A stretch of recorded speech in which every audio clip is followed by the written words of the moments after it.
Hey guys, Tisha here, and we are back for another Sister Wives Season 6 review. I'm telling you all now, I may get a little emotional during this review. I do not know, but I was bothered by some of this episode.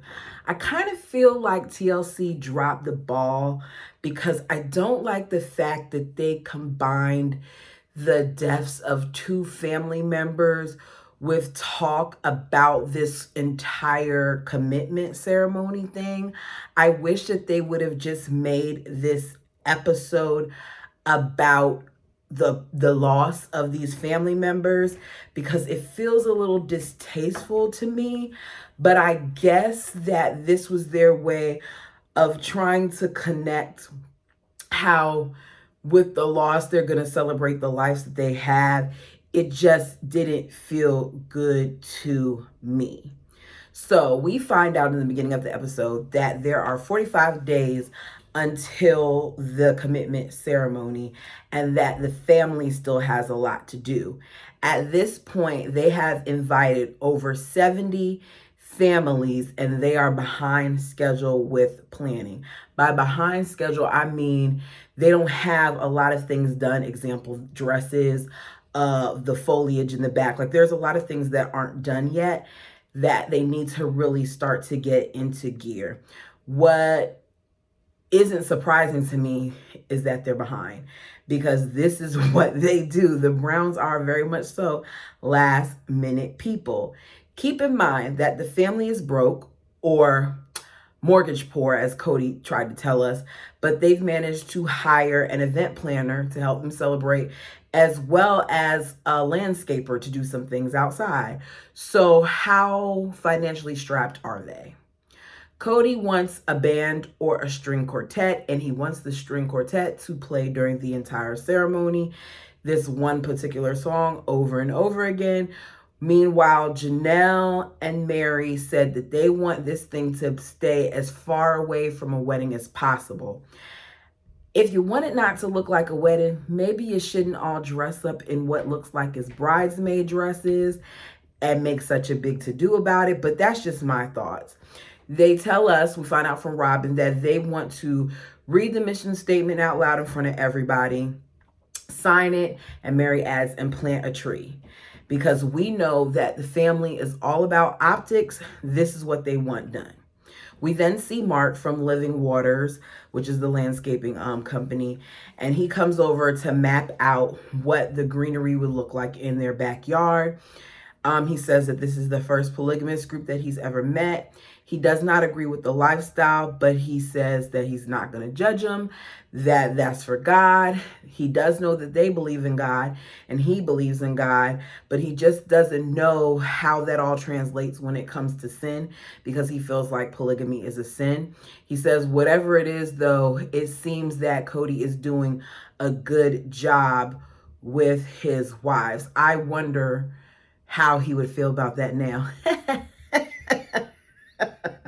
How do we all feel about that now?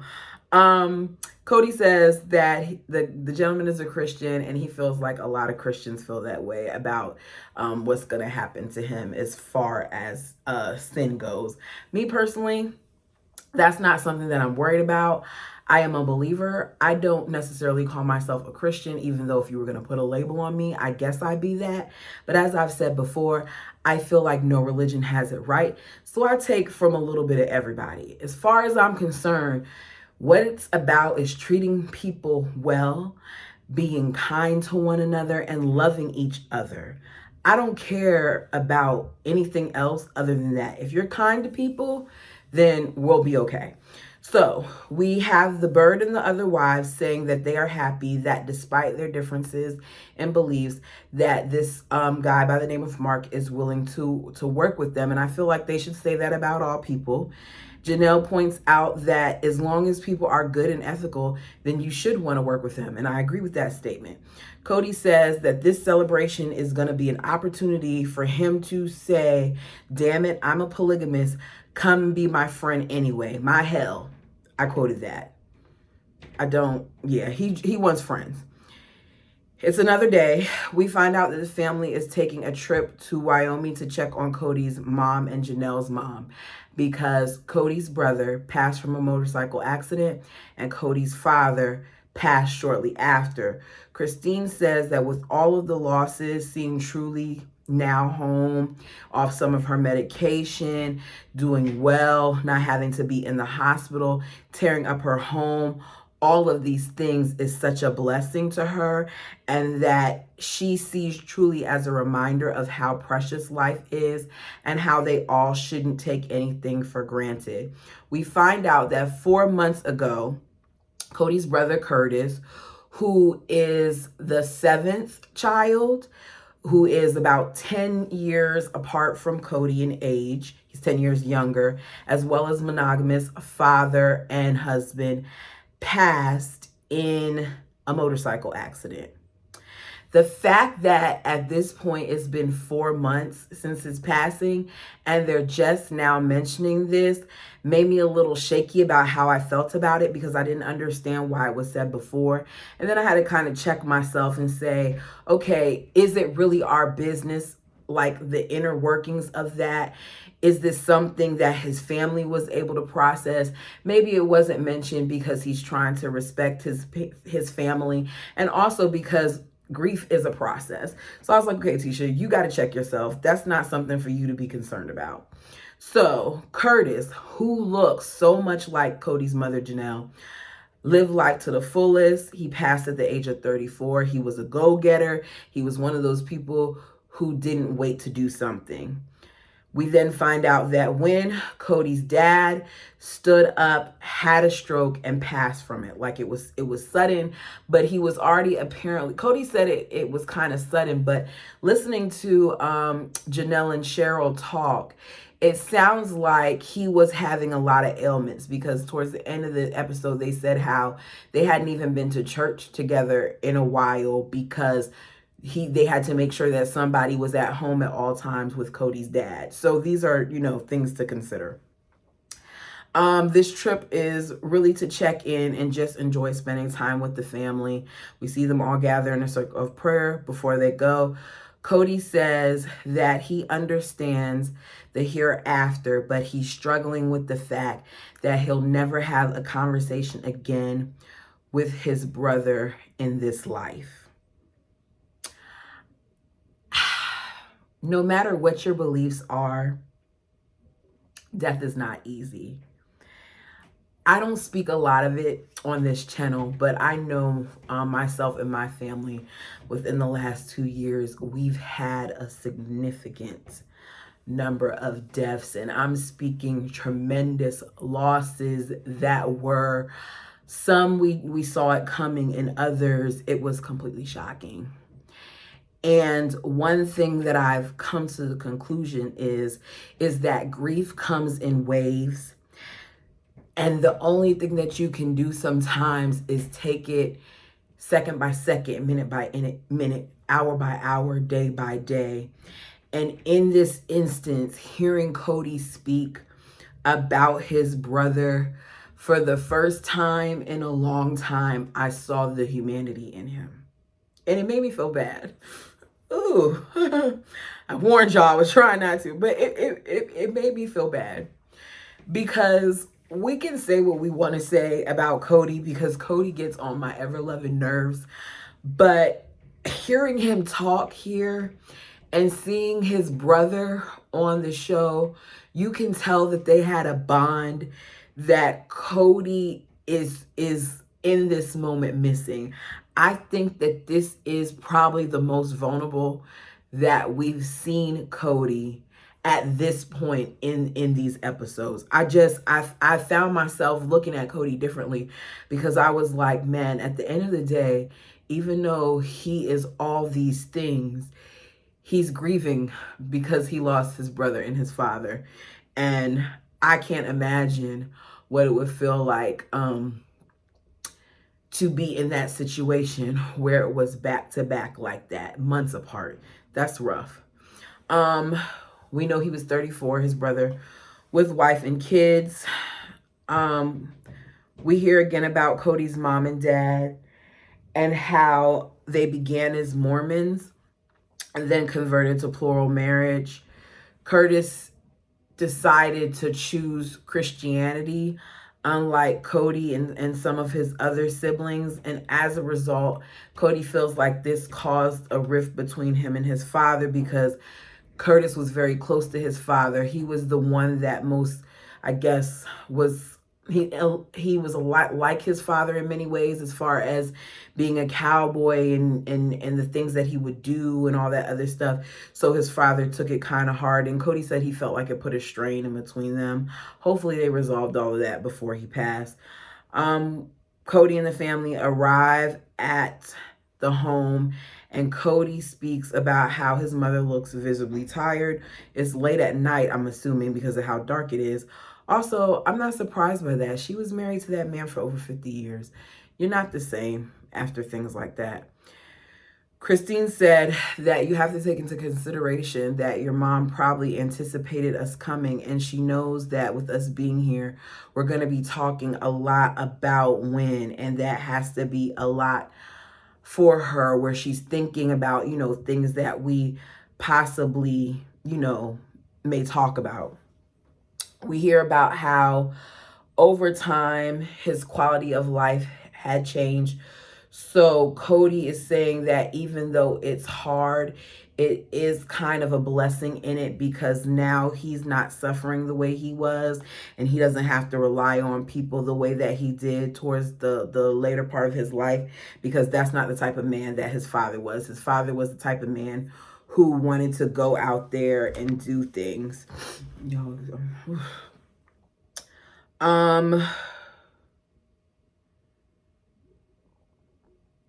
We hear the story about how, give me 1 second, y'all. I gotta wipe my nose off camera.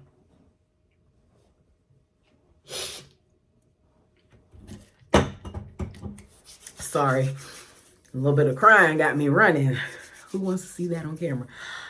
We hear the story about how his parents got together.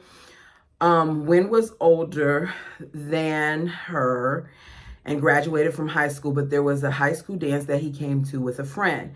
The friend approached Cody's mom and asked her for a dance, but that's not who she wanted to dance. She said sometime after, Wynn came to her home to ask her to come outside so he could speak to her, and he was there for his friend. He said, I need to know if you'll be okay with being a farmer's wife, because that's what my friend plans to do.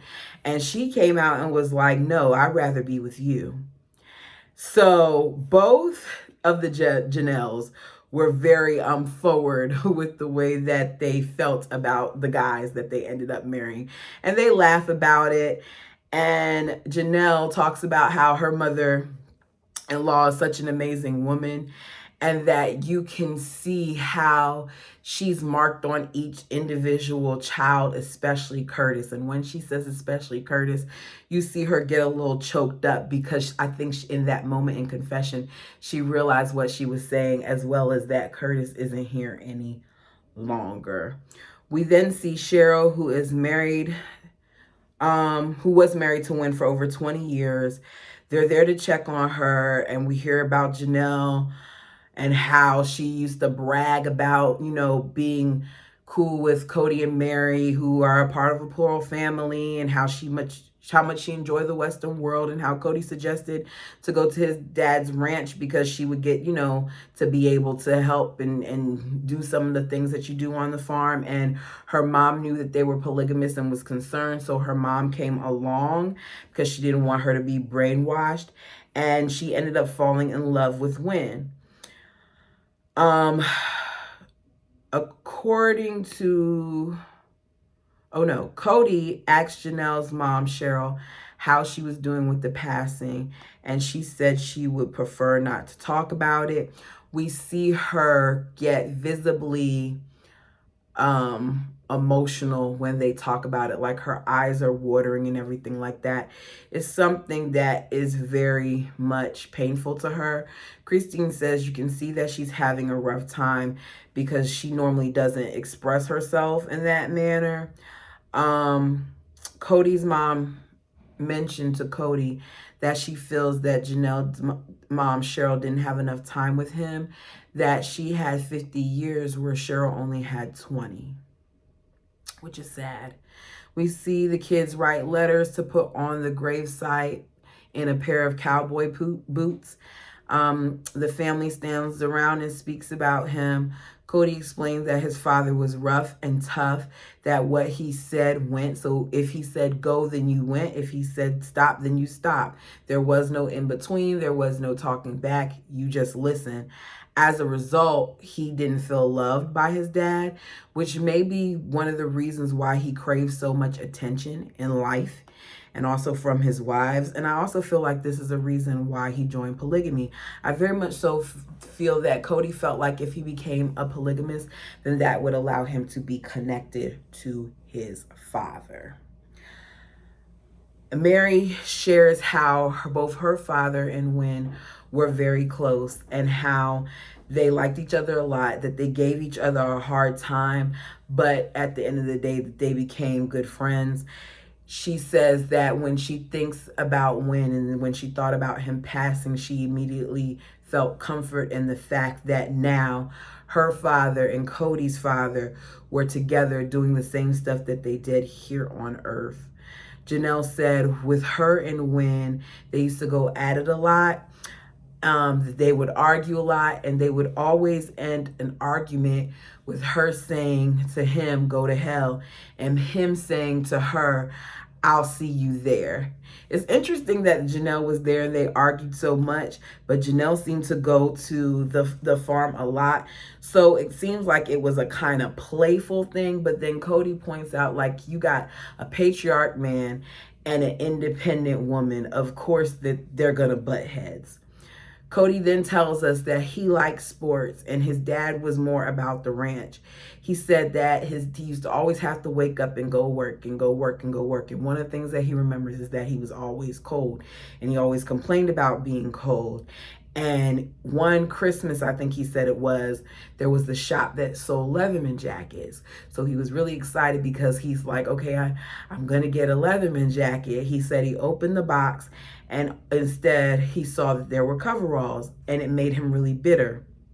He's reading his letter that he wrote and he says now he's looking back at it and he's seeing that he got him the coveralls because his dad cared enough about him being warm because Cody always complained about being so cold. I thought that was a sweet moment.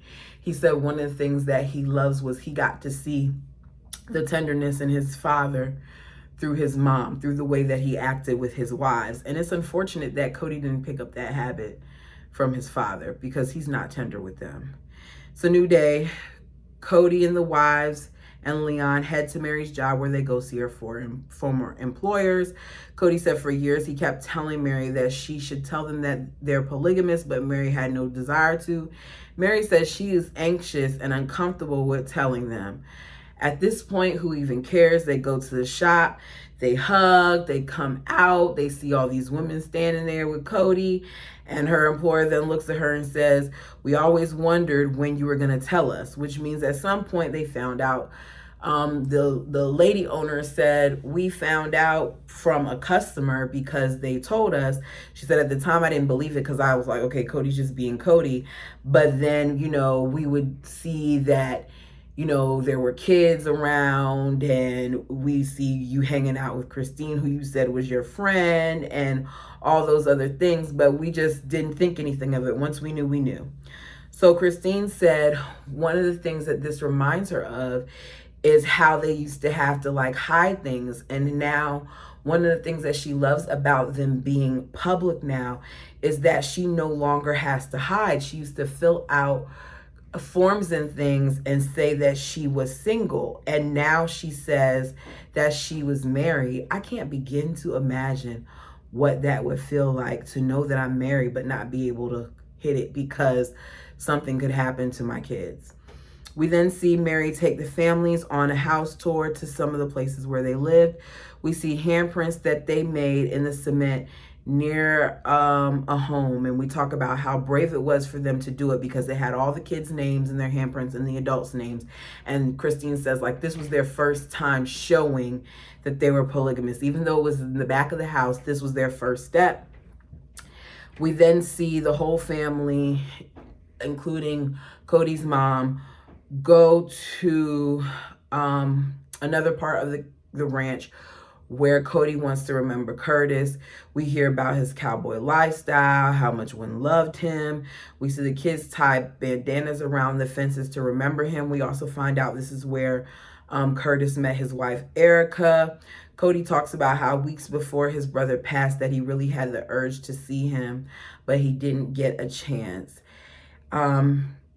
He misses his brother. It's just so obvious. And I don't know, I just felt really bad for him. I really do. Robin talks about how seeing Curtis' wife, Erica, go through this, it just really makes her appreciate all of her sister wives and all their kids, and it makes them love each other more. They huddle and pray, and I noticed that Janelle's mother was not at Curtis's thing or at the gravesite, so it really is too much for her. He said that overall, Cody, this makes you see what's really important. The kids are then outside with the moms, and Cody goes in to talk with his mom one-on-one. He's asking her if she's been busy, and she's like, I have over 70 grandchildren. I stay busy. She says she sometimes gets lonely, but she has no desire to do an extended stay in Vegas with them. She wants to stay there. She said that she's been going through Curtis's poetry, and it makes her cry. It makes her sad. The death of a child hits differently, you guys. It just does. I've seen it. The sparkle just isn't there anymore. I look at my grandmother who lost 2 of her children not even a year apart from each other. And when the first one passed, it hit her really hard, hit all of us really hard. But when my other aunt passed, and it just feel like that one knocked the wind out of her. And she really isn't the same anymore. And I don't mean like she's not happy and all those other things.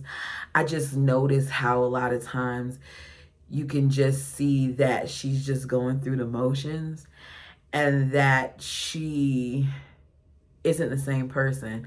Like, she's at the point now where it's easier for her not to be in the United States. So her home is in Jamaica, right? But she used to be here more and there less. And now she's there more and here less because she says it's easier. So I get this part. And I'm revealing a lot. That's not even the half of what's happened. But I just really understand in this moment with his mom when she's talking about how she feels. I've seen that in my grandmother, so I can see how Cody feels with this. I've seen it in my mom. It's just different. Cody talks about how after both his father and his dad's funeral that the horses went crazy. The adults sit down with both of their moms, talk about what happens after passing of the husbands. They say that one of the things that they vowed to one another is that they were going to stay united.